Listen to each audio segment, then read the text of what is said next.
What's going on, pickleballers? Today's guest is Shea Underwood.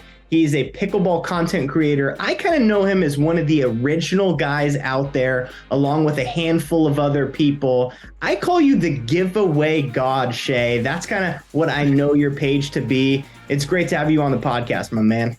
Thanks, Tyler. I'll take it. How many times did you practice that intro? Because that was first take. That was really good.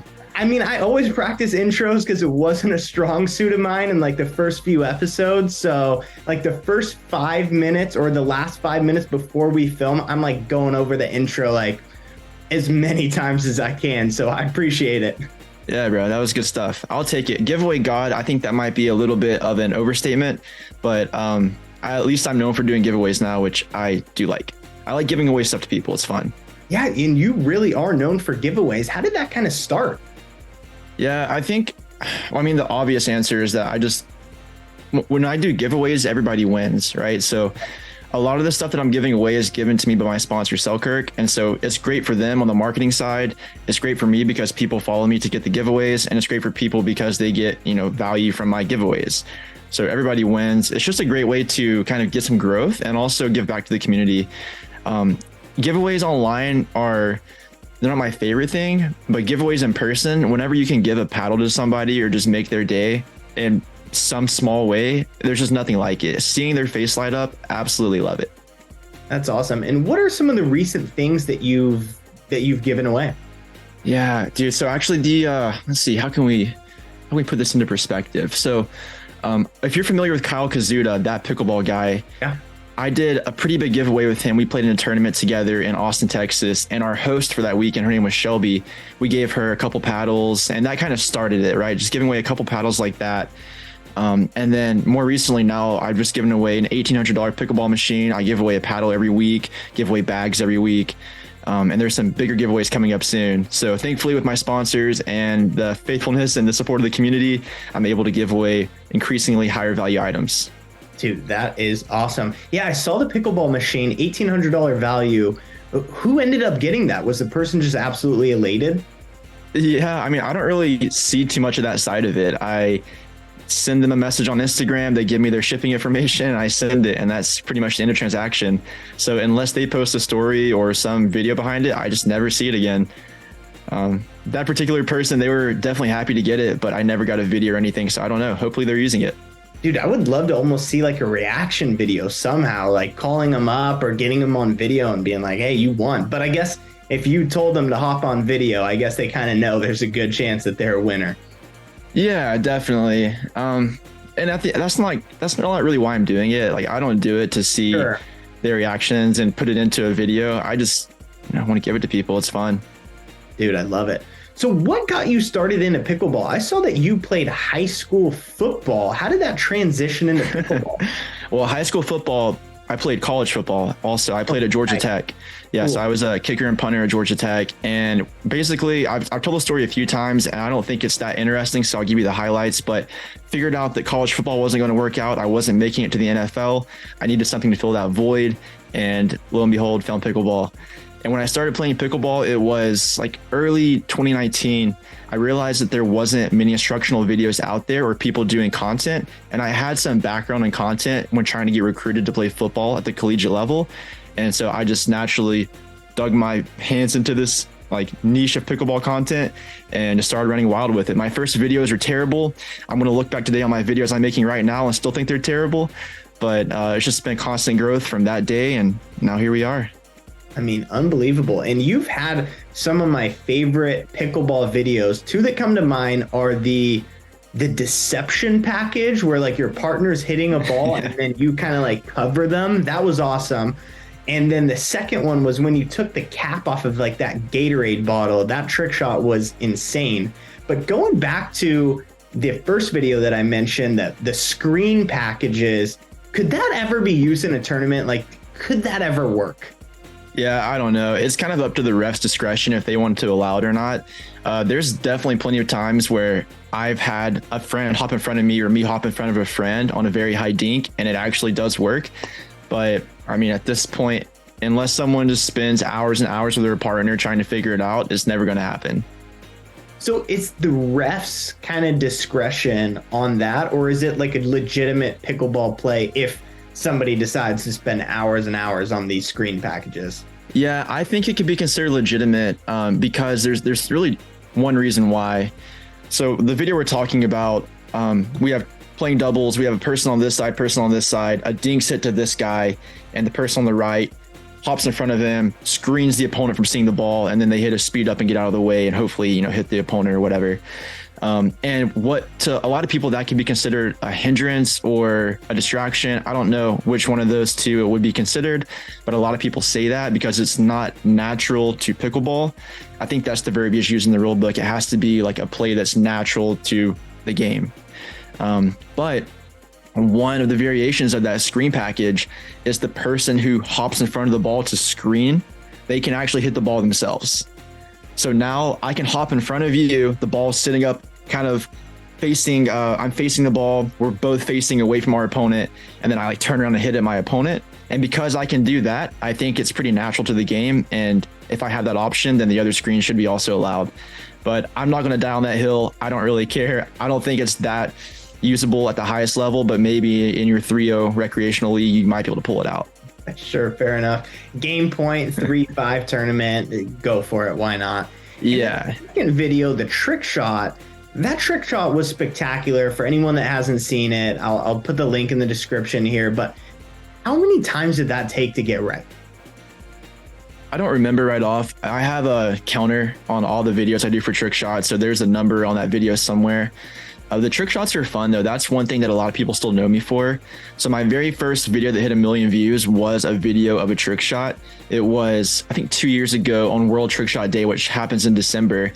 And I had the idea of hitting a pickleball across the court, like a legal serve, onto a tiny wooden skewer and skewering the pickleball. And that first day I went out, tried it. I wasn't successful, but I posted about it on TikTok. It kind of blew up. And then I just kept going from there and kept getting crazier and crazier trick shots going. Dude, how cool is that? And what I love about your content too is you do trick shots, you do informational videos, you even do like, hey, how many rules were violated in this sequence here? What are some of your favorites that you like to film? Yeah, my favorites are the ones where I make other people happy. So when I give away things to people in real life and we can record that reaction, that means the most to me personally. The instructional videos are helpful to a lot of people and they provide value, but they don't really give people that same level of joy that a giveaway video does. And the trick shots and some of this other videos like the screen package, I mean, it's entertainment, but it's just kind of a gimmick and no one's leaving that video like really, really happy that they watched it. Mm-hmm. So for me personally, I get the most joy out of seeing other people be happy. And those videos are the giveaway videos that do that for people. Wow, makes sense. And do you think that those type of videos, the giveaway videos, have a longer lasting impression on your audience? Yeah, I think so. I think it spreads a little more than anything else. Like if you see a video of us doing a screen package, you might show it to your friends and laugh about it on the court and maybe try it yourself, but that's probably the end of that. If you see a giveaway video though, and you see how happy you can make someone just by giving them something small like a pack of balls, then that can definitely translate and snowball effect into something much bigger than just that one video. So yeah, I think it does have a lasting effect. Wow. I mean, the way you look at content is pretty interesting. If someone was just getting started in the pickleball content space, what are some tips you would recommend to them? Yeah, I mean, I think the most advantageous tip for people is to not overthink it and just get started with what you have. And I'm sure you hear that advice all the time, but I've heard a lot of my friends, close friends who wanted to get into this pickleball space or content space of any sort of niche. And they always overthink that first video and they think about it for a month and then 2 months and then a year. And then another year goes by and they haven't posted it yet. Just accept that you're going to suck at first. And in 3 years, you're also going to be really bad at videos still, and just start. I mean, that's the most like basic thing you can do is just start, because you're never going to get known or you're never going to have that success if you don't try. And what you have at your disposal, if you have a camera on your phone, that's a great place to start. Right on. Something to incorporate. And I know you said you started playing pickleball at the start of 2019, and then the end of 2019 you were content creating because you feel like there was kind of a void in the space. Is that timeline pretty accurate? Yeah, that's an accurate timeline. for sure. And then when you first started, what was kind of the idea, or just to provide people with useful videos, or was there something else behind it? I had no plan. So we were playing a recreational league, a pickleball league at a local recreation center. And I was probably a 3.5, 4.0 at the time. And I started recording my videos just to see like how I was progressing. The very first video I recorded was just a GoPro on my chest, pickleball POV. And I realized that would give people motion sickness because it just was so unstable. So I stopped doing that. And then I started recording these league highlights, and I would crop them down into highlights, put music behind it that was copyrighted. I wasn't getting paid from it. And I would like put text above people's heads and highlight the funny moments. And that was really fun for me, just to go back and look at the footage. And what I realized is that by spending these hours editing the video, what I really was doing was watching myself and my opponents play 10 times more than my opponents were watching themselves play. And so I was learning a lot faster than other people because I would spend so much time watching myself play. And then I was kind of realized that that's exactly what we did when I was trying to get recruited for football. Is I watched my form, I watched my technique, and then I just started getting crazy into that and watching myself and others play for hours. And then I realized I could develop into something a little bit more if I kept going along that path. And I started the Pickleball Road to Pro, which was me, no tennis background at all, trying to get to the pro, playing doubles. And yeah, that kind of fell apart. I just never really did much with it. I didn't have a good plan going into it.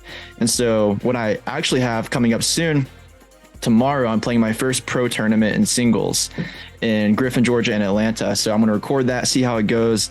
That'll be the baseline. And for the entirety of next year, the main thing is Road to Pro Singles. Wow, sweet. So by the time this podcast comes out, that match will be finished. So I'm hoping that you had success in that match. But what's it like playing singles? And what do you think your skill level is at right now? What are you expecting? I'm a solid 5.0 in singles. I think my duper is like a 4.95, if that means anything to anybody. I'm expecting to get absolutely destroyed in this pro tournament, but I think that's great because for me as a creator, I think that's just another point for the story, and it's a good baseline to see where I'm at.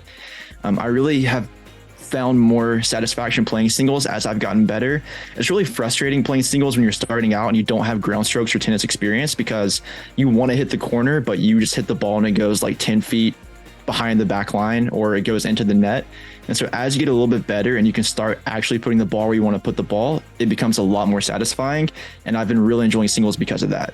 That's sweet. And what does the trajectory from Road to Pro singles look like? Like, what are the goals as far as accomplishing that road or walking on that road? Yeah, so that's still a work in progress. But I mean, one of the biggest goals, the most obvious goal is just going to be get a medal in an APP or a PPA tournament to start out. And we'll see from there. But it's the idea is that every single week I'll be doing a full like report of the training, kind of analyzing where I was at that week. And I'll be doing baseline ratings. So you know how like in Madden or other video games with sports, you have like ratings and player ratings. Yeah. So I've got a system now to like rate myself on all the different levels or all the different facets of singles. And so I'll be doing that every week and just seeing how I progress over time and basically get like a overall rating for myself. So yeah, just doing that every single week, trying to get as good at singles as I can and letting the main thing be the main thing. And so those attributes, like in Madden, you know, there's players have so many attributes, but when you're looking at the pickleball singles game, what are some attributes that you're going to be scoring and eventually tallying up?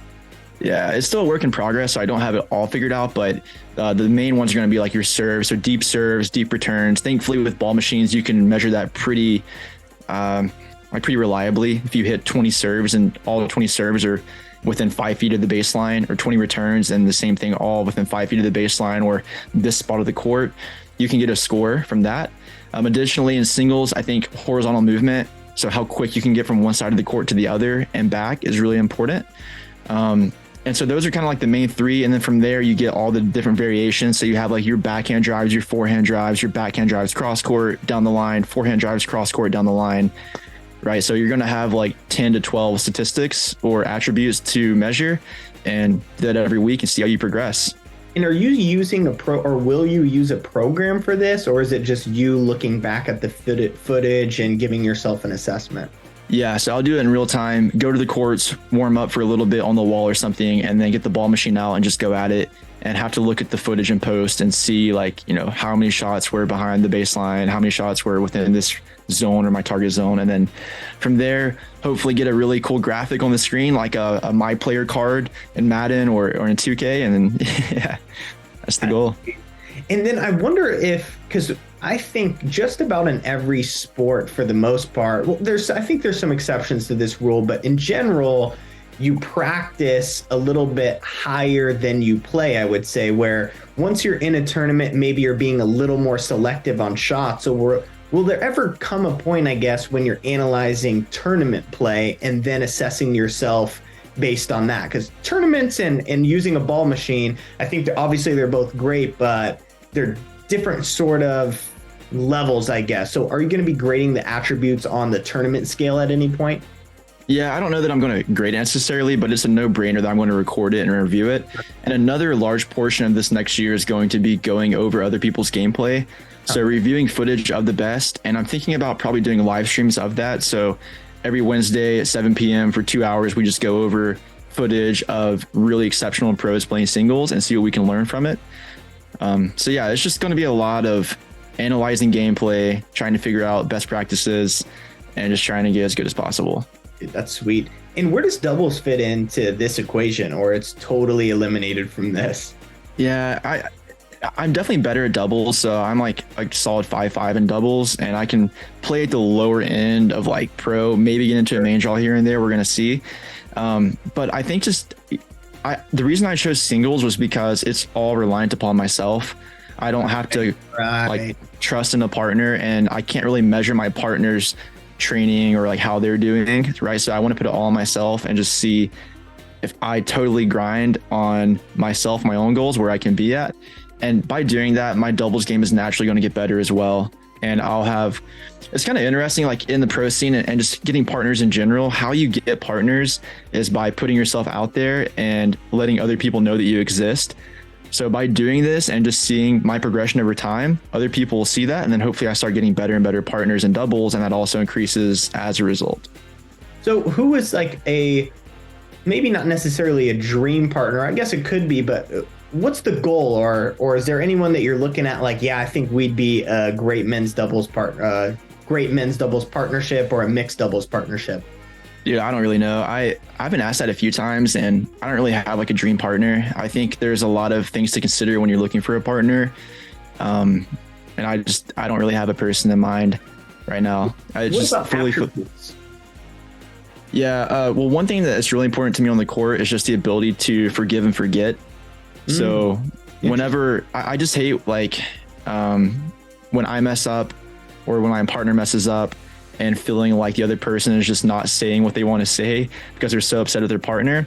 Being a kicker, it was really easy to miss a field goal and then take a deep breath and completely forget about it. You kind of had to, or else it snowballs. Right. And so that's what I'm looking for in a partner. It's just someone who's very supportive on the court and doesn't get frustrated when you make the inevitable mistake.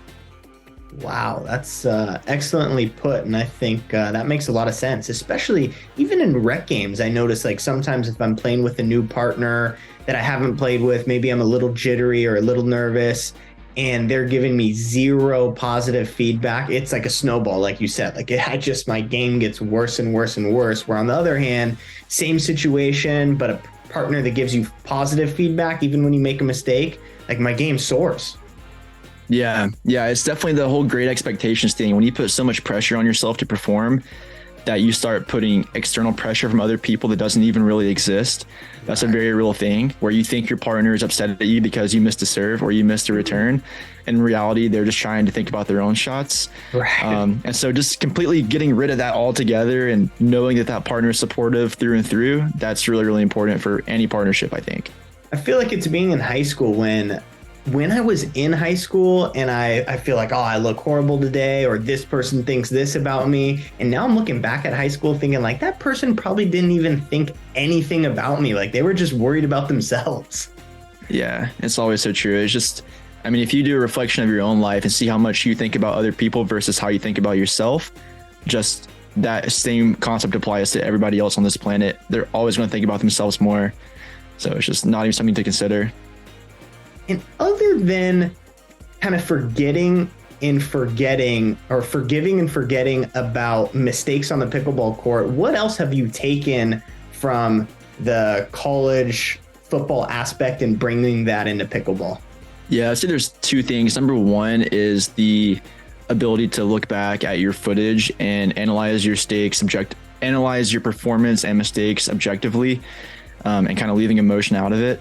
Just seeing like, yeah, at this moment, I just didn't get my feet set, and so I missed this shot. Or at this moment, I should have hit it to the partner who was back versus driving it to the person at the net. And knowing that you're making those mistakes, so the next time you're on the court in that same position, you don't do that again. Very similar to in football, whenever you are approaching a kick and your steps are like misaligned or something, right? You can totally fix that if you just know that you're doing that thing. And so being able to record yourself and see where you're doing all these different tiny mistakes is really important. And the second thing is communication. So in singles, I guess it doesn't really translate, but in doubles, it's super, super important. Just the ability to communicate and also receive communication from your partner. That's so, so important. So like if you're at the baseline and you hit a high third shot, you'll hear people all the time say, watch your back, and just knowing that you should say that in that position, and as the partner, you should hear that and respond to that. It's really important. And I think people just don't get that right away if they don't have some other prior experience in sports or just, general communication skills. It's really important. Interesting, man. Wow. That's, those are some good thoughts right there, especially the second one as far as communication. I'm looking at my game, like just briefly analyzing it. I played a tournament yesterday and I'm like, yeah, I probably could have been a better communicator. Yeah, absolutely. And just avoiding that confusion. Balls in the middle, it's not hard to know who hits it if you just talk about it, if you say mine or yours. But it's definitely a skill to be clear and concise in your communication, because it's really easy to say like, that ball's yours, take it, versus just yours. And you need to be clear with your opponent, or with your partner rather, about what you're going to convey to them and how they should receive that information. Yeah, I think that's a good point, because there's this one guy I play rec with, and when a ball's going out, he always says, let it go. And that's 3 words. Like, you don't have time for 3 words. So I'm always thinking like, it's got to be a 1 word, 1 syllable sort of thing. Yeah, that's so true. And that's just like a very small, minute thing that to most people, who cares? But when you're looking for that edge in competitive play, that's the kind of thing that over time, if you find 1,000 of those things or even 100 of those things, the marginal gains you'll get from that will snowball into something much, much bigger. Wow. Well said. I want to get to some community questions here. The first one is tips for intermediate players trying to move to an advanced level. Yeah, the most obvious ones, I've been preaching that this entire time, but just watch yourself play. It's easy to think that you look like a pro and that you play like the best player of all time until you watch yourself and see how bad you are. Whenever, it's so funny on YouTube comments. So there's all these videos out there that's like, this is what 5.0 pickleball looks like, or this is what 4.5 pickleball looks like. And everyone in the comments always thinks they're worse than what the rating is. So people think that 5.0s look like they play 4.0, and people think that like a 4.5 player looks like they actually play 3.5. And so when you apply that same concept to yourself, then you're going to realize that you're not as good as you think you are, and this is how you can improve. Sure. Yeah, well said. Next one. Do you miss playing with us amateurs in the prestigious Tucker Pickleball? Yeah, I talk about it all the time. And yeah, I always miss the people that I came up with. So it's a really kind of a sad thing, and also a bittersweet thing throughout all of life. No matter where you are in life, there's always going to be some form of like, what's the word here? Like a give and take, right? So you're going to move away from people that you played with early on just to better yourself. But it's really sad because you love those people and you grew up with those people and you had a lot of good times together. But it's always fun, like having a support system like that. And then you go far and you come back and you meet up again, just reliving the good times, having good memories together, and, playing a game of pickleball. It's always a good time. Right on. Next, why are you so passionate about creating pickleball content? I've at this point completely devoted my life to it. So I quit my full-time engineering job and I went full into creating content. And so if I don't do that, I'm just going to starve and be homeless. So what else am I going to do at this point? And does it feel like a job, or is there still a lot of fun that you're having within it? And somebody else asked, Chris Go, do you ever get burned out of pickleball? Yeah, it does feel like a job in moments. It's a different job than what I previously had. So my previous job was a very corporate job. I had a 9 o'clock meeting every single day. And then I had like a 11 o'clock talk with my boss every single day, right? So it was very structured in that way. But with this, there's always so much flexibility, but at the same time, there's always 100 things that are vying for my attention. And so it's a job trying to keep up and manage those things, but it's a lot more rewarding and it's something that I'm more passionate about, more interested in. So there are moments where it feels like a job and there are moments where it feels like a passion still. And I don't really get tired of it. No, at this point, I've not been burnt out by it. What really would burn me out is just the long hours spent editing, especially when I'm working on a video that I'm just not very interested in. And that's something that I'm trying to get better at, is to only focus on projects that, I'm finding joy in doing and enjoying that process, versus working on a video that I know is going to get a ton of views, but it's not going to provide value to anybody. And it's not something that I'm really fired up about. Sure. All right. I got some rapid fire questions for you. Ideally, this would be like a 2-word answer. If you want to elaborate, go ahead. I'm not going to hold you to that necessarily, but 4 questions for you. First one, content creator you want to beat in a tournament. Zane Abertil. Okay, that's a great one. Not easy to do, but that would be a great one. Most underrated Selkirk product on the market right now.